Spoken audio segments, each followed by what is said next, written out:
On the day before Thanksgiving, 1971, a man in a dark suit boarded a plane in Portland, Oregon.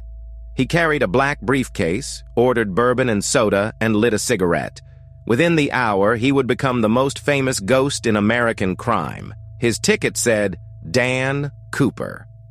But a reporter would soon misread the name, and America would forever call him D.B. Cooper.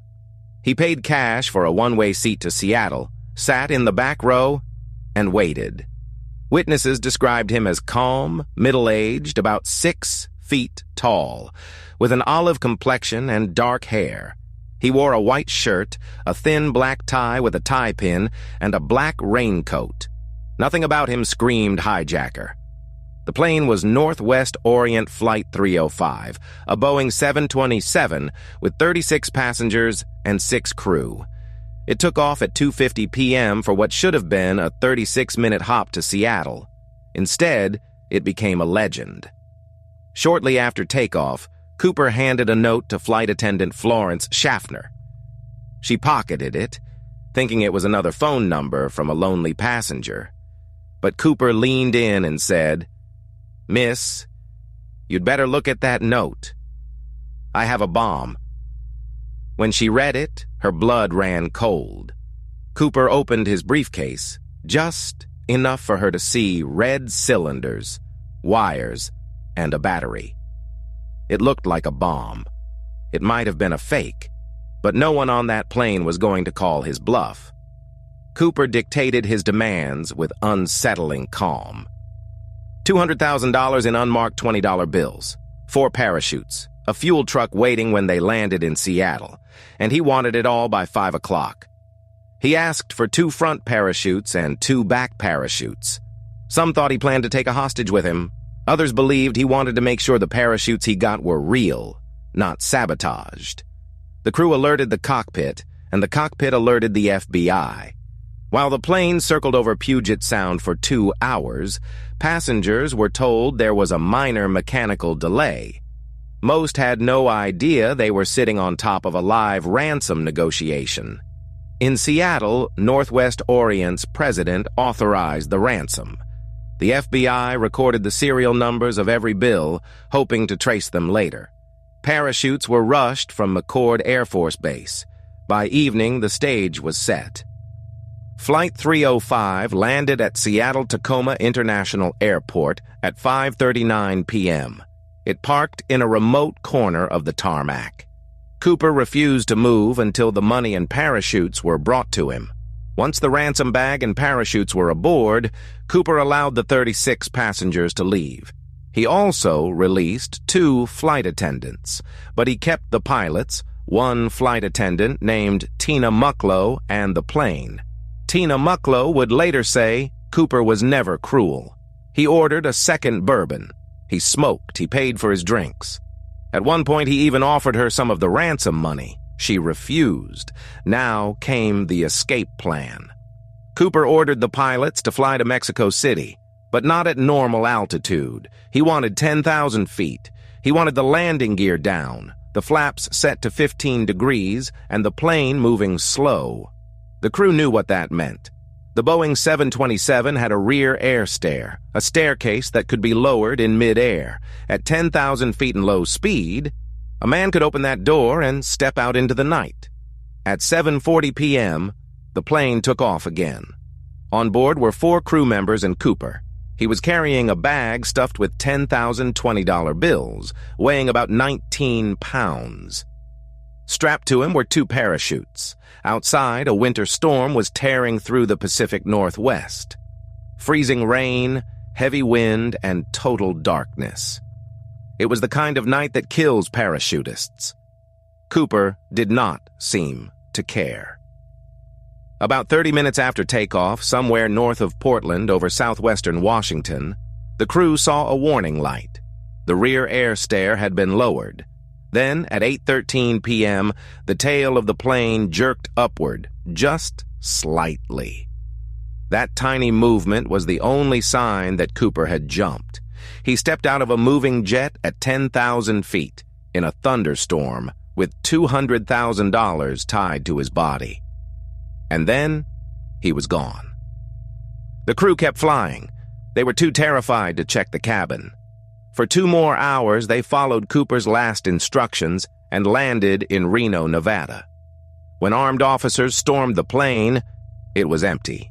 All Cooper left behind were a few cigarette butts, a black clip-on tie, and the sound of a legend being born. The tie would later become one of the most studied pieces of clothing in FBI history. The FBI launched the largest manhunt in its history.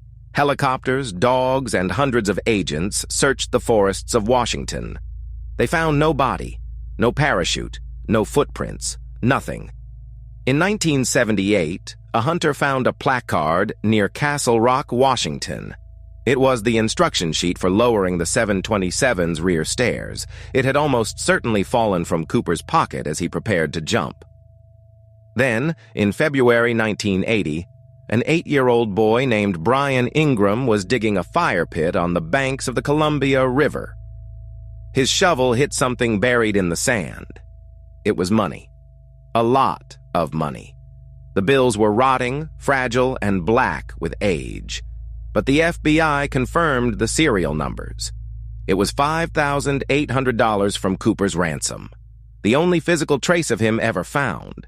The discovery raised more questions than answers. Why was only some of the money there? Where was the rest? How did it travel to the river? And most importantly, did it mean Cooper was dead, or did he simply lose part of the cash? Over 4 decades, the FBI investigated more than 800 suspects. Every ex-soldier, skydiver, and career criminal with the right build became a person of interest. But none of them could be proven to be Cooper. One early suspect was Richard McCoy, a Vietnam veteran and skydiver who pulled a nearly identical hijacking just months later. He was caught, but he insisted he was not Cooper. The FBI believed him. Another was Robert Rackstraw, a former pilot and explosives expert who seemed to match the sketch. He taunted investigators for years, but he died in 2019, taking whatever he knew with him. Kenneth Christensen, a quiet Northwest Airlines employee, was suspected by his own brother after he died in 1994. He fit the description, knew the aircraft, and had unexplained money. But the evidence was circumstantial. In 2011, a woman claimed her uncle, Lynn Doyle Cooper, had confessed to the hijacking before he died in 1999. The FBI took it seriously enough to test DNA. The results were inconclusive. Part of the problem was the evidence itself. The DNA on the clip-on tie was weak. The fingerprints were smudged. The ransom bills never resurfaced in circulation. Every lead ended in mist. So, what happened to him? The most common theory is that he died in the jump. The storm was brutal. The terrain was unforgiving. And one of the parachutes he was given may have been a non-steerable training chute. If he died, where was the body? Experts say he could have landed in a remote ravine, his remains scattered by animals and weather. Or he could have drowned in one of the region's countless rivers. But another theory refuses to die. Maybe Cooper was good enough to survive. Maybe he buried part of the money by the river as a decoy, walked out of the woods, and lived the rest of his life quietly under a different name. That romantic version made Cooper a folk hero. In an America exhausted by Vietnam and Watergate, a polite man in a suit who stole from a corporation and escaped into the night felt almost mythical. Every year, the town of Ariel, Washington, holds D.B. Cooper Day. Fans gather to toast the man who got away. The FBI closed its active investigation in 2016, but the case refuses to die. More than 50 years later, the questions remain. Who was Dan Cooper? Did he survive that thunderstorm? And where is the rest of the money? $200,000 walked onto a plane. Only $5,800 has ever been found. Maybe he was a master criminal. Maybe he was just lucky. Or maybe he is still out there, an old man with a secret, watching the rest of us chase a ghost. In the end, D.B. Cooper didn't just steal money, he stole the ending.